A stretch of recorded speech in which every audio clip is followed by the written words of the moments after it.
very on-brand loss for the Green Bay Packers, but it can really. I mean, we can start with this. This is definitely the toughest loss in the worst loss of the Matt LaFleur era. That's producer Kyle. He's taking your phone calls. Phone line's wide open, 877-878-7683. Let's get to anything you want to chat about, you want to talk about, whatever you're frustrated with. Try to keep the F-bombs and S-bombs off the air, but I understand the frustration, and I want to make this make sense with you because that was tough. But it did feel like a game, and I see a lot of people in the live chat right now saying this feels like it was coming. You know, we needed to get kicked in the butt. And, you know, divisional losses happen. The Packers obviously didn't take one a year ago, but this year now, their first divisional loss to the Minnesota Vikings. Again, a final of 28-22 in this one. And, you know, obviously a lot of this conversation is going to be around the run defense. That's what we keep saying and seeing. And, you know, if you scroll through the cesspool we know as Twitter at all this afternoon, you've definitely had your fair share of fire Mike Pettine tweets because he was bad today again. And this is an inexcusable loss to a bad opponent. And Carlos, who's on the line with me now, he holds that same belief. You know, Mike Pettine might not be the guy. Carlos, you're on. What's up, my man? Yeah, we got fired Mike Pettine. He is not a good coach. I'm so done with him. He just killed us right today. I'm done with Mike Pettine. I'm done with him. Fire Mike Pettine, please. I'll be right. Yeah, the committee's beginning, isn't it, Carlos? Mike Pettine, and we've been saying it for a few weeks. This guy is maybe not made out to be the defensive coordinator of a team that should be playing for a Super Bowl. It's as simple as that. I mean, Mike Pettine has really not shown anything spectacular the last couple of years, has he?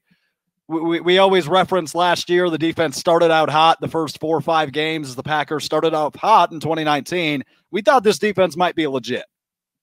Same thing this year, you know. Although they were losing it in the fourth quarters early in the season, it looked like maybe they had enough pieces to really be a great football team. And when you're off to a 4-0 start, yeah, maybe you're feeling pretty good. But now sitting at 5-2, losing 2 of your last 3 and inexcusable defensive efforts, of course you have to make the case that Mike Pettine might not just be the guy for the job anymore. And I don't know if you fire him mid-season, but again, it shows that Mike Pettine has not learned from his mistakes this year. In the fourth quarter, on a must-stop third down today, Mike Pettine threw a 3-man rush at the Minnesota Vikings on a must-stop third down. They don't stop them on that third down, that game's over. And obviously the Packers did end up losing, but that was a possession they needed to overturn so they could remain in that ball game and potentially win it. But Mike Pettine decided to throw a 3-man rush at the Vikings offense. And assuming, you know, is Kirk Cousins going to burn you, Mike? What are you thinking in that scenario? Luckily, the Packers were bailed out by an offensive holding call on the Vikings, and they did eventually get the ball. We've got more Pettine talk on the line. We're joined by Zach. What's up, Zach?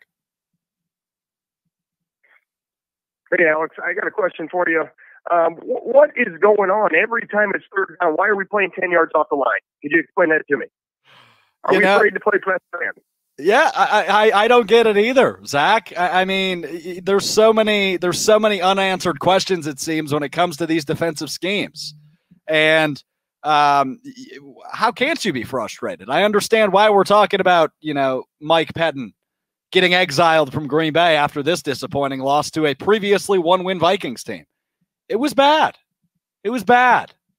And Zach's right. I mean, the defensive schemes, when you look at them on TV, even some of us on our couch are saying, the heck is he doing? What the heck is Mike Pettine doing with this defense? A 3-man rush on third down? Have we learned nothing this year? Have we learned nothing?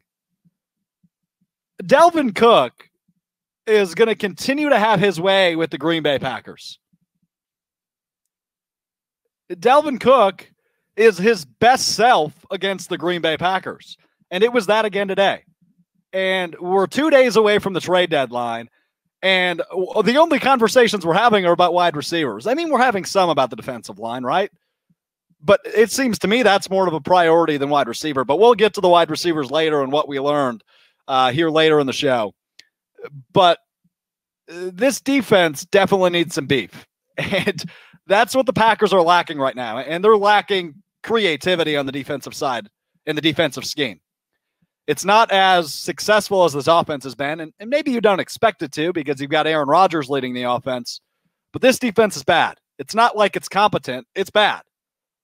I get Dalvin Cook's a top 5 running back. I get it. I totally get it, right? Dalvin Cook, really good running back. We know this. He had a nice game against the Packers again in week 1. But this was a different level. Dalvin Cook scored 4 touchdowns. All 4 touchdowns for the Minnesota Vikings. Dalvin Cook was on fire today, and the Packers consistently for the last several years have not had an answer for Dalvin Cook. If the Packers don't have an answer for the 1-5 Minnesota Vikings offense, what the heck makes you think they're going to have answers for a team like San Francisco on Thursday, who wiped the floor with them twice last year? What makes you think the Packers are going to have the answers for a team like Seattle if they see them later down the road? Or a team like Tampa Bay, who wiped them a couple weeks ago? It's time to face the facts, folks. We're halfway through the season, and it's time to start making assessments on what this Green Bay Packers team is.